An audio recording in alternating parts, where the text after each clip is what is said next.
Whatever you do, don't fall asleep. Have you checked the children? I am the devil, and I am here to do the devil's work. We all go a little mad sometimes. Hi, I'm Chucky. Wanna play? Boogeyman is real, and you found him. Don't you blame the movies! Movies don't create psychos! Movies make psychos more creative! How is we doing? How is doing well? Podcast is brought to you by the Slasher and Podcast Network and digital social media. And as always, I am joined by this asshole, also known as Mori. Hello, guys. I'm pointing over here, but you're going to be down here when I edit it. But yeah, we are continuing our Evil Dead talks, and we will be doing. It's not even called an Evil Dead film; it's called Army of Darkness. It's an Evil Dead film without being an Evil Dead film.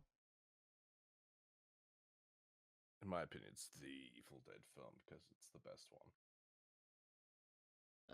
I'll agree with that one. But first, we are going to start off with a minigame, and today is going to be a different one. So today I have used a Google AI known as Gemini to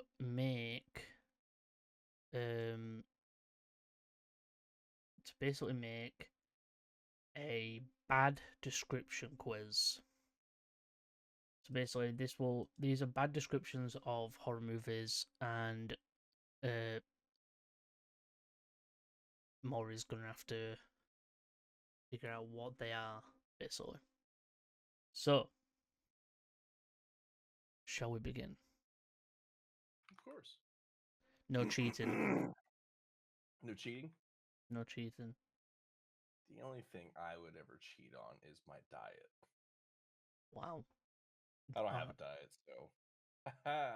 Right, so first one. A bunch of folks who really, really like old movies get together for a slightly messy reunion. Someone's apparently decided to start a film club with knives, and everyone's arguing about whether the new sequel is better than the original, except lots of phone calls, questionable fashion choices, and a surprising amount of spilled corn syrup.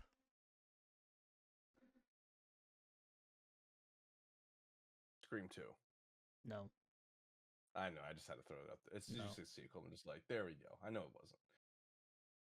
Now, if you started off with like a movie theater. Ooh. So, film club, copious amounts of corn syrup, knives. Talking about a new sequel to a movie. Let's see here. What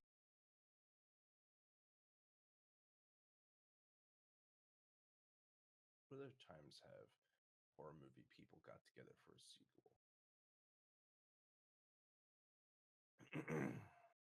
Or what are the rules of this exactly in terms of me asking for more? Is it just a simple yes or no? Do I know or do I not? What? Can I ask for hints, or is it a simple You do can I ask, know it or not kind of you thing? can ask for hints, yeah. Okay, yeah. Like you've got, it's the same type of thing. It's just a different game. Yes, I use a hint. You want a hint? I want a hint. Yeah. What's a hint I can give you?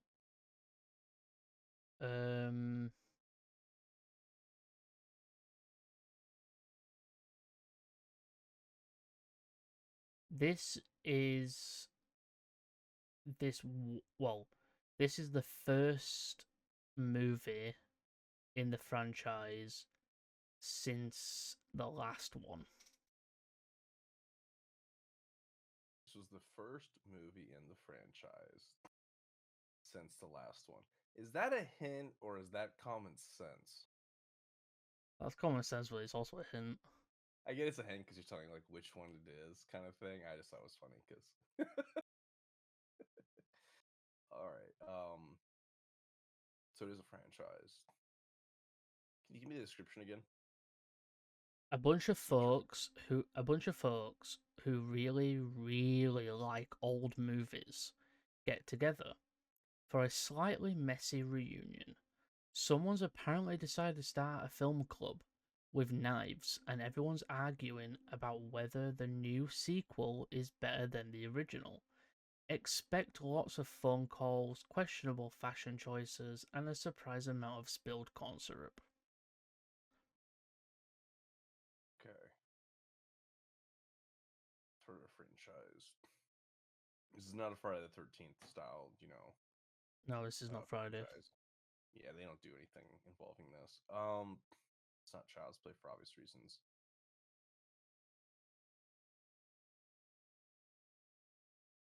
It's not any of the Screams, because if it was, it would literally be, it would be Scream 7. It is a Scream movie.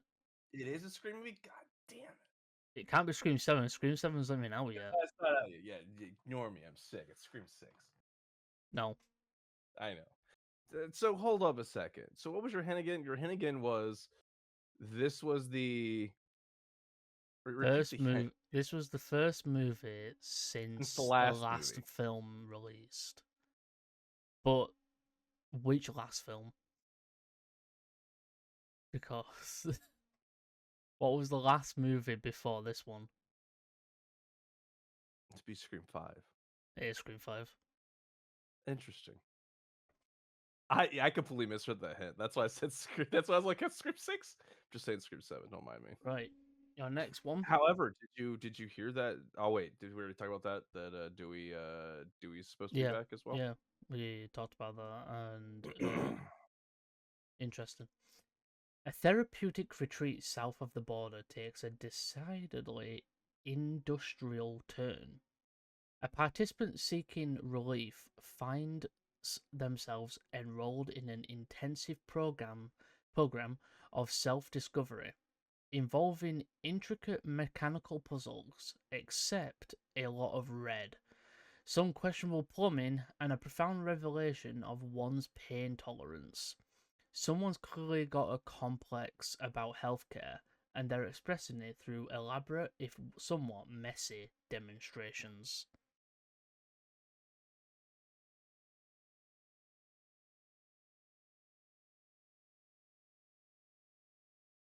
Okay. Let's see here. Can you post that description to our chat thing as well, so I can also read it there? Only because the wording is sometimes a bit weird, but that's just how that is.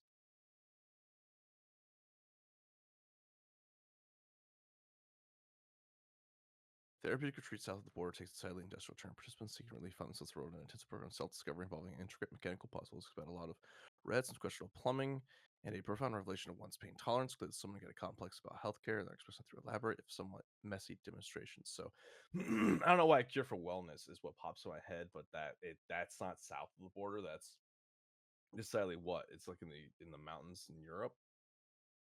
And there's no mechanical puzzles in that. It's purely psychological. It's not a cure for wellness. They're saying south of the border, which makes it sound like it's an American film that's taking place down, Mexico or at least South America, maybe Central America. So it's therapy you can Doing treat good so far. puzzles. Thank you. So movies that take us south of the border and involve therapy. Well, I would also say therapy is loosely used.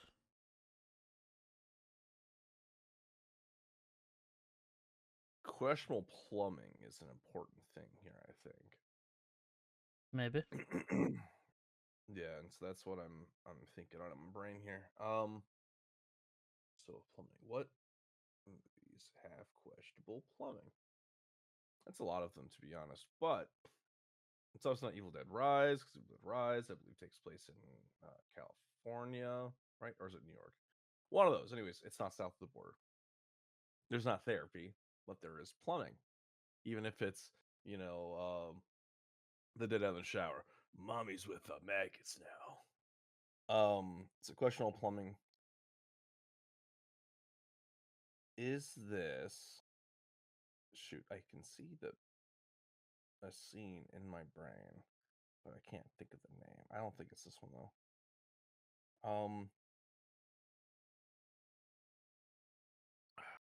Self-discovery. Every time I see self-discovery and intricate mechanical puzzles, I literally want to say Hellraiser. But Nope. Hellraiser doesn't go south of the border. Nope. Nope. Expect a lot of red. All right, hint me. You want a hint? Yes, hint me. Let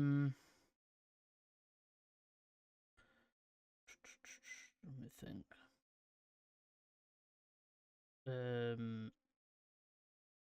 This film came out, but the film is set before the events of a sequel. This film came out, but it was set before the events of a sequel. But this came out after the sequel. So it's a prequel. Okay, so it's a prequel, meaning it's like a 3 film set, at least. I'll say it's more than that in, but yeah. More than that. Well, okay. This isn't a Texas Chainsaw franchise. You know, that's like the closest I can think of, like, for border wise. What movies take place down in Mexico or Central America, South America?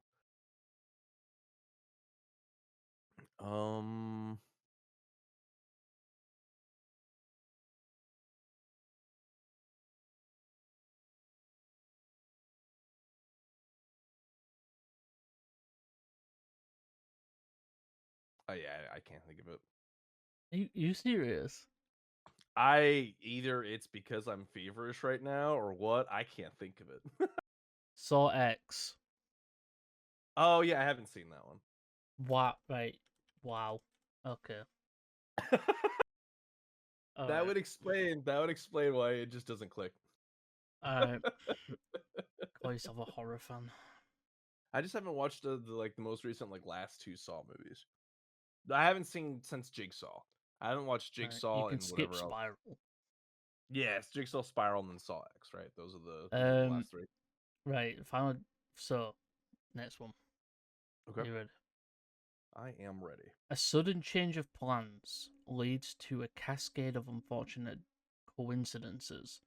Everyday routines become a minefield of potential hazards, and a sense of Final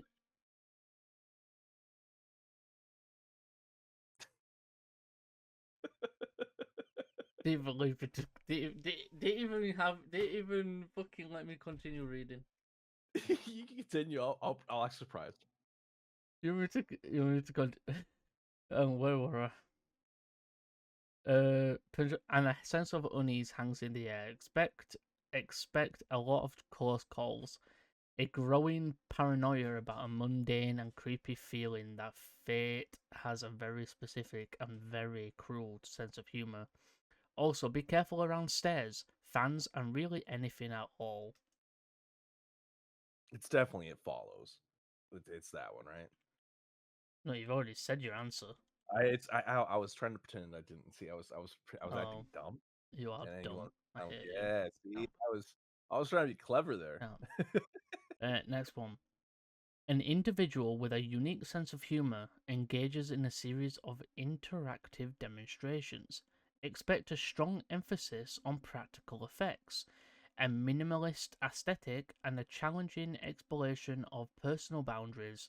Viewer discretion is advised, and earplugs might be a good idea. Also, try to avoid eye contact.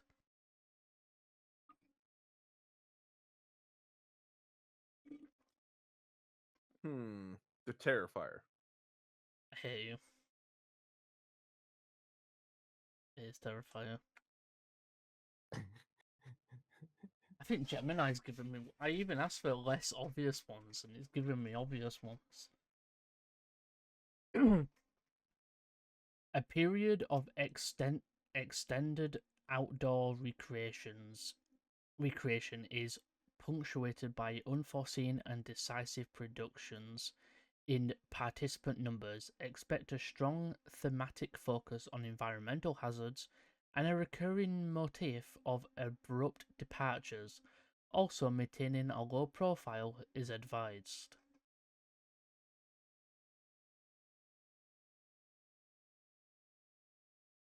So they're being hunted. They're being hunted, low profile. Trying to keep low, and it's decorations are outside. Um, is this film a film where the rich are No, hunting contestants? No. no, Okay, no. it's not. It's not in that era. Okay. Can you post that text description to me as well? Yes. Thank you.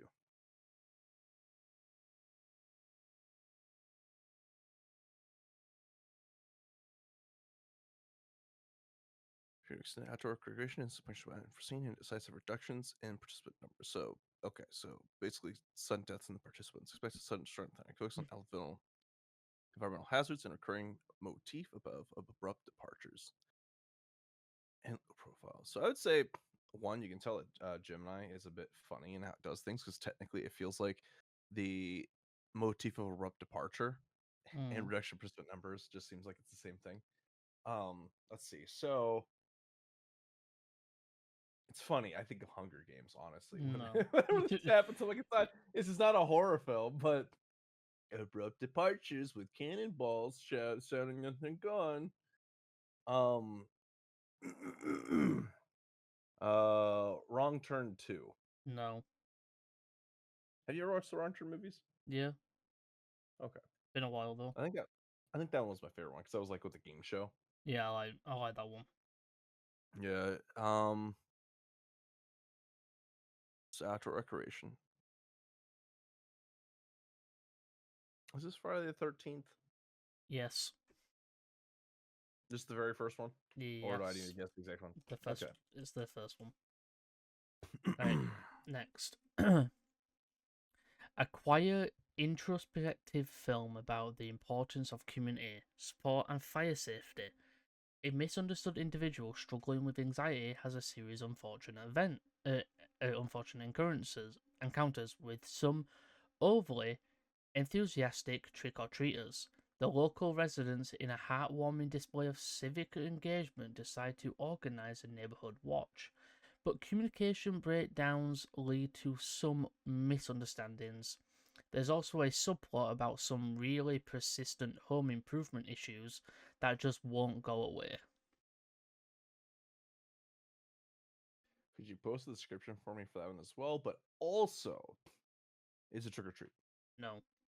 Okay, that if it was that, we'd have to talk to Gemini about using trick or treat in the thing, the movie of the title. Fire safety, Mr. Individuals, overly enthusiastic trick or treaters. Oh yeah, that's Halloween. Halloween Kills. Motherfucker.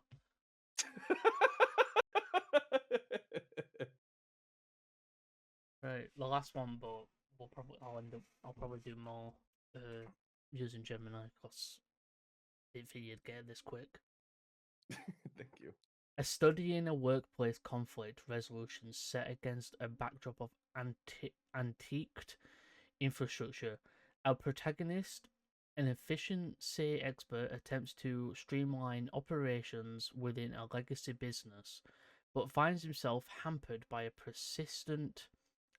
resistant workforce and some unconventional resource management. The film explores themes of leadership, adaptation, and importance of maintaining a positive attitude in the face of a logistical nightmare. Okay, could you give me that description as well? And what I'm clicking over here isn't me looking for something. It's checking a DM that was just sent to me. Cool, I can answer later. It was a simple how's it going? A study in a workplace comforts with setting a spectrum of antiquated infrastructure. So an old building, protagonist, an efficiency expert, so someone who's good at making things better, is hampered by people who don't want to, and an interesting way to manage resources.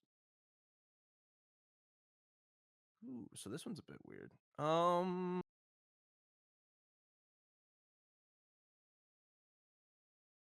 efficiency expert. This is a guy who goes in and fixes things by saying that this is what they should do to make it better. And this is, sorry for the clear my throat, guys. I have a sore throat today. I'm not feeling the best. It is Australian operations in a legacy business.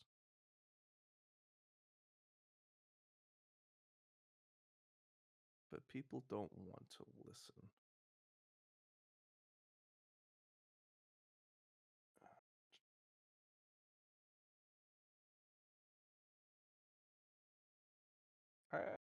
What would be a hint for this?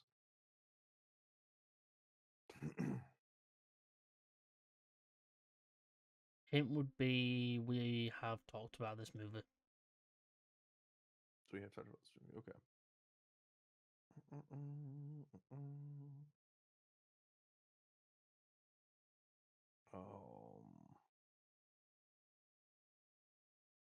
You're probably gonna hate yourself when you don't get if you don't get this. Yeah, because I think it's not. It's just like how they describe it for. Because lazy business, you're fixing something up.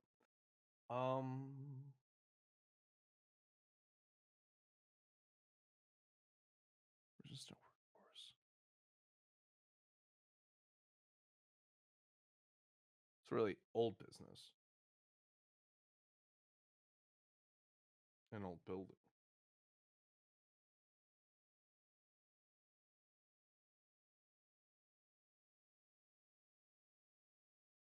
Leadership, adaptation, and a positive face of logistical nightmares. So mainly following like a leader.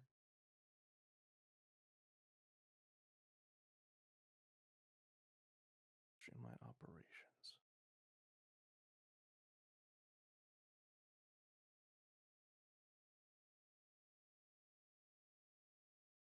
That's a very interesting way to describe that. Could I have one more hint?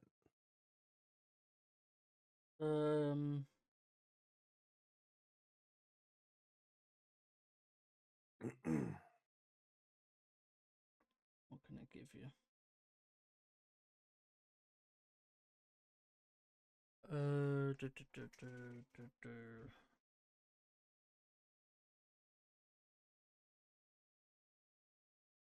This movie is a guy going back in time.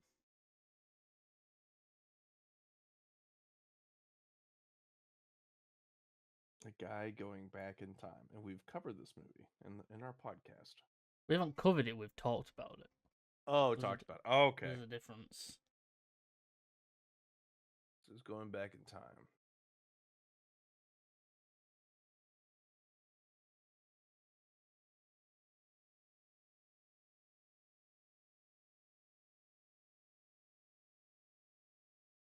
I thought you would have got it from that. Really? Because I think that hint paired with their description is what's throwing it off. Go ahead and give it to me. I'll take the L. Army of Darkness, the film we're legit talking about today.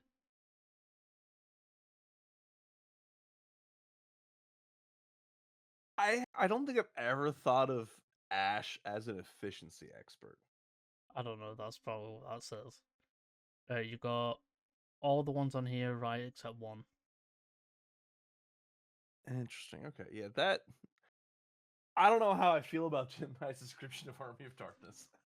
That was an interesting description for sure. Right, we'll just get into the episode. Right, so as always, guys, obviously we are covering Army of Darkness today. This is read through. Obviously, we read through the plot. It's a short one today as well, so it's going to be a short episode. And yeah, so this one was directed by Sam Raimi, written by Sam Raimi and Ivan Raimi, starring Bruce Campbell and Beth Davids. Music by Joseph Duca, Danny Elfman. Edited by Bob Murawski and Arrow C. Sandstorm. Camera by Bill Pope. Distributed by Universal Pictures. Premiered October 9th, 1992. The film is a running time of 81 minutes. The 81 minutes of the American cut, 89 minutes of European Asian cut, 96 minutes of director's cut, and 90-minute US television cut. That's a lot of cuts from one movie. It is kind of a slasher, you know. Budget 11 million, and the film grossed 21.5 million, so it made over its budget. But yeah, do you want me to start reading, or do you want to start reading? I'll start reading. Go ahead. Picking up where Evil Dead 2 left off, Ash narrates how he and his girlfriend Linda, played by Bridget Fonda in a very brief cameo, both supermarket clerks at an S-Mart retail store, went for a vacation in the woods to an old cabin and they discovered the book Necronomicon Ex Mortis, or Book of the Dead, and upon reading it, unleashed demonic forces as detailed in the previous films, The Evil Dead and Evil Dead 2. After joining a skull to defeat the demons, Ash is sucked into a time vortex with his Oldsmobile and is transported back to AD 1300, as near as I can figure.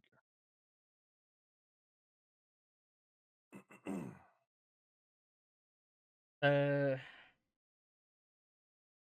are some differences between the ending of Evil Dead 2 and the beginning of Army of Darkness. In this movie, instead of being praised, Ash is at first suspected of being one of Duke Henry's men, a Scot at war with the English knights who found Ash. He is enslaved, his gun and chainsaw confiscated, and is taken to a castle. A priest keeps Ash's weapon, believing the strange one to be a redeemer foretold in prophecy, to be the one who shall deliver mankind from the terror of the Deadites.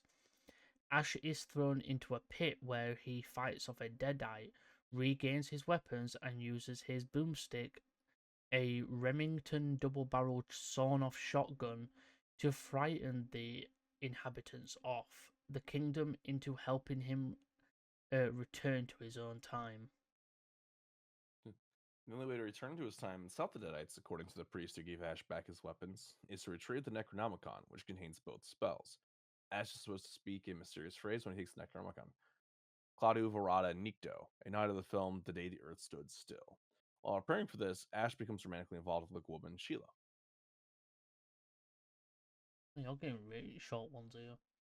Yeah, Ash then journeys for the Necronomicon, along the way passing into a haunted forest. The Kandarian demon, the camera presenting its point of view, pursues Ash through the woods. Fleeing, Ash ducks into a windmill for safety the night he crashes into a mirror when he notices his reflection looking back at him. The small reflection of Ash climbs out from the shattered mirror and torture him after knocking him unconscious and tying him down. One of the little Ashes dives down his throat. Ash attempts to kill the little Ash by drinking boiling water. Nice. But before any effect can be assumed, Evil Ash begins to split off from his right shoulder. Ash panics and runs back out through the woods, where Evil Ash completely splits off of him. Ash shoots Evil Ash in the face, slices him to bits with his chainsaw, and buries him. And this is where we get one of the best villains I've ever seen. And honestly, one of the more interesting ways to do it too, like designs for it. When he arrives at the book's location, he sees 3 books instead of 1.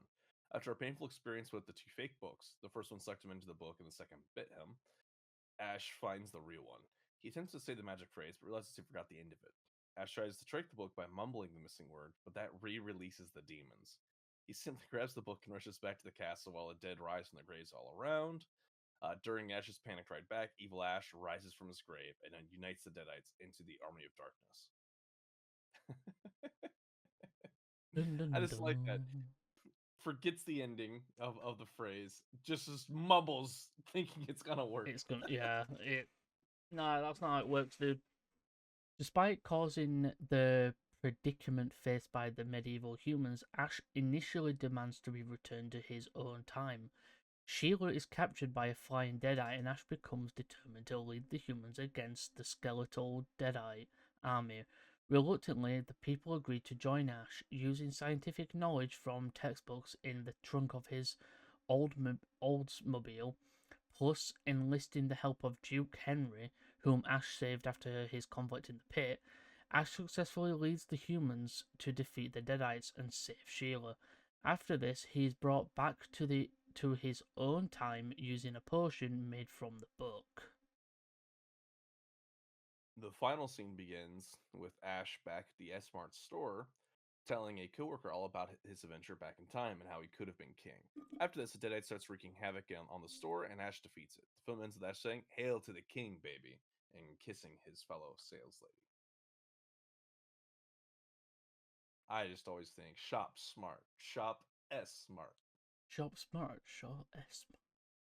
But yeah, what do you think of Army of Darkness? Like I said, it's my favorite of the Evil Deads, followed by Evil Dead Rise. Evil Dead Rise, even though they're really thematically differently, is my second favorite. I just still like I get, sometimes just called Army of Darkness, but the fact that it's also known as Evil Dead 3, the medieval dead. Honestly, I almost like that as a title better. I don't know why. The medieval Fair. dead. I don't know. I just like that because you get evil in there still. And Evil Dead 3 Army of Darkness, or Bruce Campbell versus Army of Darkness, which is what it's titled on screen. I just, I think it could have been named. It would have been much cooler being called The Medieval Dead, but it's great. I could see it. This film is my favorite out of the franchise. Out of these, anyway. But I do like the others. I think this movie is very well done, and it definitely is. It still holds up today. I think it definitely still holds up, and the movie Absolutely. is fantastic. It's very well made, very well edited, very well everything. The fact that it's got multiple different cuts is weird. But I think it's one of the best film. I think it's one of the times where Bruce Campbell again got to show his physical comedy the way that he could. Absolutely. And it's The Tangled Ashes priceless. And then after this, it was the TV show years later.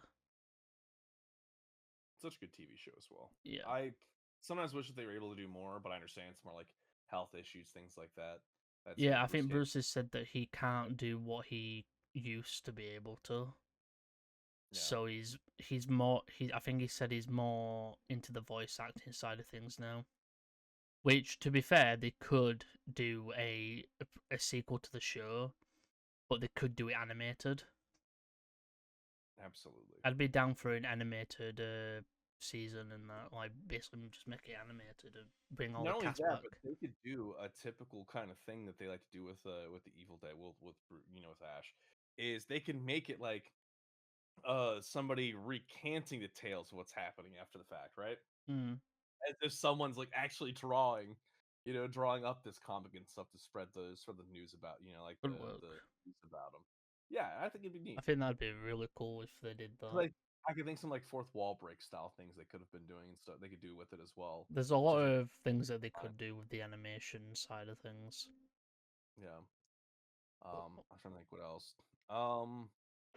I have a coffee flavor, like a brew that I really like. So I get this I ordered this one coffee and they have this flavor called Army of Mint Chocolate. Oh. And it's themed, it's themed. I can tell. Yeah, and I love it. They have some great stuff. But yep, I think that's everything. Everything. But everybody, hope you did enjoy today's episode of the podcast. Also, the mini game that we did at the beginning will be going up on my main channel as a separate video as well. So hope you did enjoy today's episode of Slasher Cast, obviously brought to you by the Slasher Cast Podcast Network and our usual social media. We'll see you guys later. Keep on slashing, keep watching horror. And we'll see you guys later. Whatever you do, don't fall asleep. Have you checked the children? I am the devil, and I am here to do the devil's work. We all go a little mad sometimes. Hi, I'm Chucky. Wanna play? Boogeyman is real, and you found him. Don't you blame the movies. Movies don't create psychos. Movies make psychos or create